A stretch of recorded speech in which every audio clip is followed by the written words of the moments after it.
She banged on my door and shouted, "Step outside right now, you're under arrest." Two men in fake uniforms stood behind her, flashing badges that looked like they came from a toy store. My little boy peeked from the living room window, terrified. Karen pointed at him and yelled, "Your dad's going to jail for trespassing. This isn't even his house." My blood boiled, but I forced a calm smile. I knew if I played this right, she was about to destroy herself. I asked, "Whose authority are you under?" She smirked, "The HOA police. We can remove you any time." The neighbors started gathering on the street, watching, whispering, pulling out their phones. Karen loved the attention, raising her voice even louder. "This man is a fraud. He forged his lease and moved into our community without approval." "We're taking him out now!" The fake officers stepped closer, trying to grab my arm. Inside, my wife whispered, "Please, don't fight them, just let them humiliate us."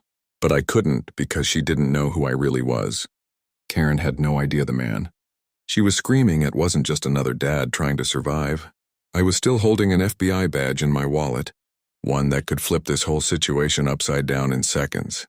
And just as one of the fake cops reached for my wrist, I said quietly, "Are you really sure you want to arrest me?" The crowd went silent. Even Karen blinked, thrown off for a moment. She thought she owned the moment. But in reality, she had just walked into her own trap. Karen leaned in, her voice sharp like broken glass. "Yes, I'm sure. You don't belong here, and these men are taking you away tonight." She motioned at the fake cops again, and one of them actually pulled out zip ties. My son cried out from the window, "Dad, don't let them take you." The crowd gasped, a few neighbors muttering, "Is this even legal?"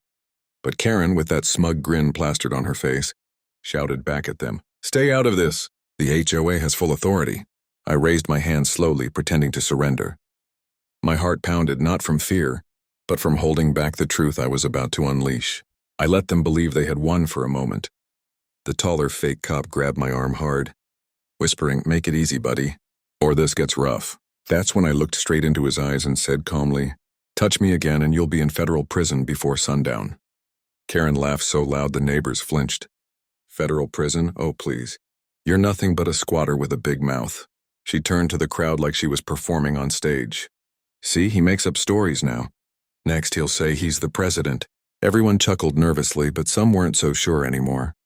The way I spoke, the way I didn't flinch. Something felt off.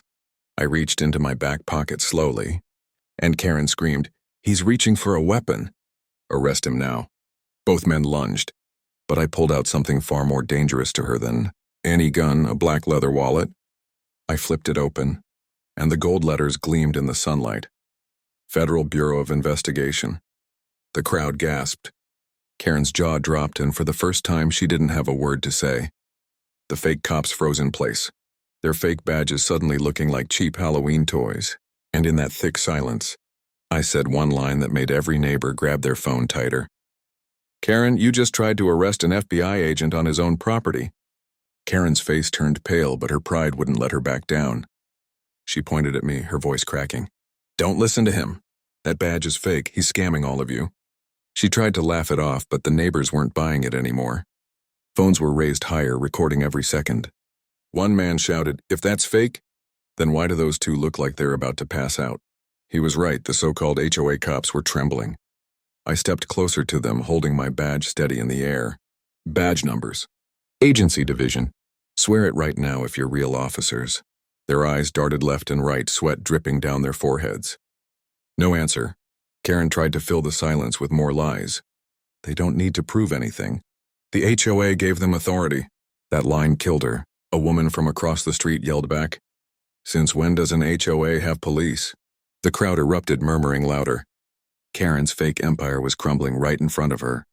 But she still screamed, desperate, "Arrest him already, do it!" The taller imposter finally broke, dropping the zip ties on the ground. "Ma'am, I think we should go." But Karen spun on him, shrieking, "Cowards! Do your job." That was it, the neighbors weren't silent anymore. A man called 911 on speaker, loud enough for everyone to hear. "Yes, we have 2 men impersonating officers, and a woman ordering them to make a fake arrest." Karen's eyes widened in panic. I leaned forward just enough for her to hear me. "You wanted the cops, Karen? They're on their way. But this time, they're real." Karen's mask finally cracked. She backed away, stuttering. This is a misunderstanding. I was just trying to protect the neighborhood. But the flashing red and blue lights pulled up before she could finish her excuse. Real police officers stepped out, their radios buzzing, and the neighbors swarmed closer with their phones, filming every second. One officer asked sharply, "Who claimed authority here?" I pointed straight at Karen. She tried to hide behind the fake cops, but they were already raising their hands, begging, "We didn't know. She paid us to do this." The crowd gasped, and the officer's eyes narrowed. "Paid you? To impersonate police?" He pulled out handcuffs without hesitation. Karen exploded, thrashing like a cornered animal. "No, you can't do this to me. I run this neighborhood." "He doesn't belong here, he's lying." She jabbed a finger at me, screaming. But the officer cut her off. "Ma'am, he's an FBI agent. You're the one under arrest." The moment those cuffs snapped around her wrists, the street erupted with cheers. Neighbors who once stayed quiet clapped and shouted, "Justice!" I bent down to my son, who was now standing by the door, tears still on his cheeks. I hugged him tight and whispered, "See? The truth always wins." My wife stood beside me, her eyes wide with relief, finally understanding the secret I had carried all this time. As Karen was shoved into the back of the cruiser, I looked at the crowd and said the line that spread across every recording that night. I didn't fight for this country to be dragged off my own land by a fake HOA cop. And for the first time, Karen's reign of fear ended, not with her screams of power, but with the slam of a police car door echoing down the street.